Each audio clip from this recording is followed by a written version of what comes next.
Okay, I'm just reading on the Lexan sheet here. Look down here. They actually give you instructions right here. How to cut it. Hand saw, saber saw, skill saw, and it shows a band saw. And I say, hey, you son of a bitch, what about a pair of tin snips? Did you forget about that? That's what a real man would use. A lot easier to cut it with a goddamn saw, I'll tell you that. Okay, here's pretty well the tools that we're going to need. A good pair of tin snips, a unibit, a plane for doing the edges. We use that one little drill already. We're going to drill some 2.5 inch holes right there at the side. Could actually probably be 2.5 to 2 3/4. I think we're using 2.5 right there. We'll just drill those out. And we'll take the unibit right there and cut out. That's this on the Raven. That one there is for the wing rear attach pin. Anyway, other than that, we're going to pre-drill those holes out, and then we're ready to go. We can cut it out, and that windshield is done. Pretty simple. I've got it all traced out now. And what I do here makes life a lot easier. This was an original Kitfox windshield that a guy had built.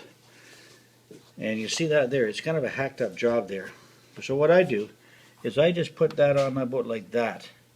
But you get that way, you'll get a nice smooth radius right around rather than all these little hack marks right there. And this one here will come out about the same way. Just mark the center and drill with a hole saw, and you should be good to go. That way you'll see the transitions. It has a nice smooth radius right around there and right down. Now Derek likes pre-drilling these. I guess we probably could. The only problem is if you pre-drill them and any of your holes in the cap strip of your inner wing strip are off, you'll end up drilling a new hole. Not really a big deal. It's a help because it actually lightens your airplane, makes it perform better. Extra lightning holes. So anyway, I drilled down the sides here. I'm building a 3/16 bit here. I'm not even sure what size screws in that plane. Doesn't really matter. A little bit loose won't hurt. This one we're using for a template. Looks like the holes. And this one was off this plane originally, so I'm hoping that it's exactly right. And guess what? If it's not, it'll be more of a stall plane with more lightning holes in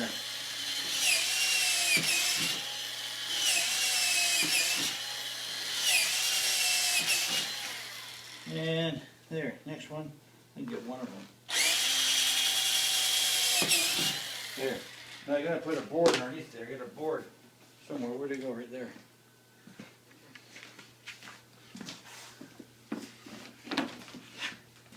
You don't want to drill through Mama's table now, do you?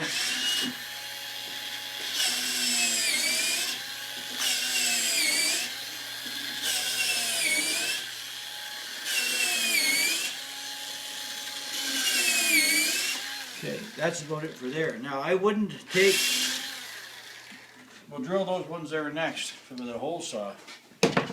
So how big's this Lexan, Dave, compared to the other one? This is 1/8 inch, 1/8 of an inch thick, whereas the other one was only a 1/16. That's all we had. Now the other one should have been probably a little bit thicker than the 1/16, like 3/32 maybe. But it is what it is. It only takes about half an hour to make one, so worst comes to worst, you'll have one that's a bit too thin. And you know what, that plane only does 75 miles an hour, so it might work out okay. If not, you learn something for the next time you do it. Okay, so now I can, I got the board right there already. You know what? I can just mark this side, that's all I can do. Okay, this one here I can pull this one down and mark this side too. And then I'll pull this template right off of here and drill it right through.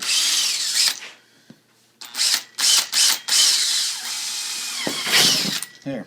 Okay. Let me take this all off of here now. Let's undo those 2 clamps there, Derek. And we'll get her all off. And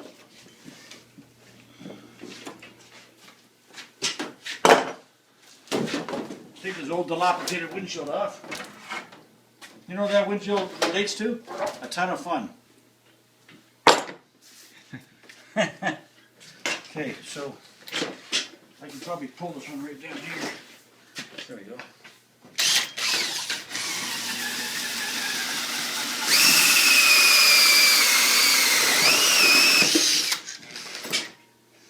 One done. This one here. Pull this off the edge of the table there.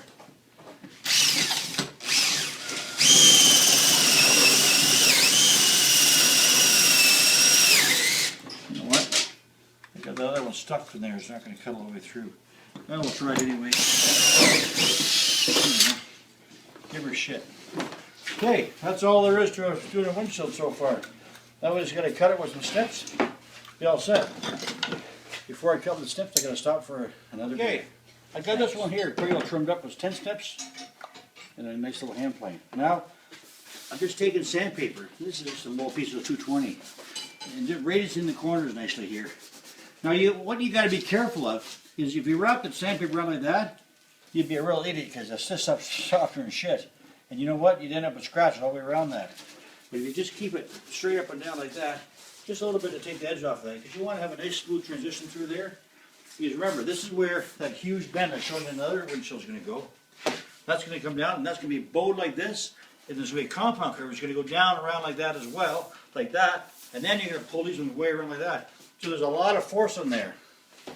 Now to me, it's just they do crack from time to time, and that's just part of life. But you know, you got like 50 bucks type in a windshield here now. Because on this 1/8" stuff, it's not really the end of the world. Now you can take a heat gun to it. Lexan will form around 350 to 375 degrees. So, you take a heat gun, but you got to make sure, damn sure that you know when 375 is, because if not, it'll just cave in. It's like welding aluminum. It'll just get your puddle, and all of a sudden, poof, it's gone. So, you got to be careful. Now, I've seen guys use polarized sunglasses before. They'll heat it up, a piece of Lexan, try it with a pair of, I've got a pair here, of polarized sunglasses. And it'll change colors, and you just take a couple scraps and play with it. Maybe we'll try that tomorrow. We plan on putting these on tomorrow anyway. Anyway, hopefully you enjoyed making a windshield pretty easily. See you next time. Thanks for joining my channel. Thanks for subscribing. And don't forget to rate, comment, and tell me how fat and ugly I look with my underwear on. See ya.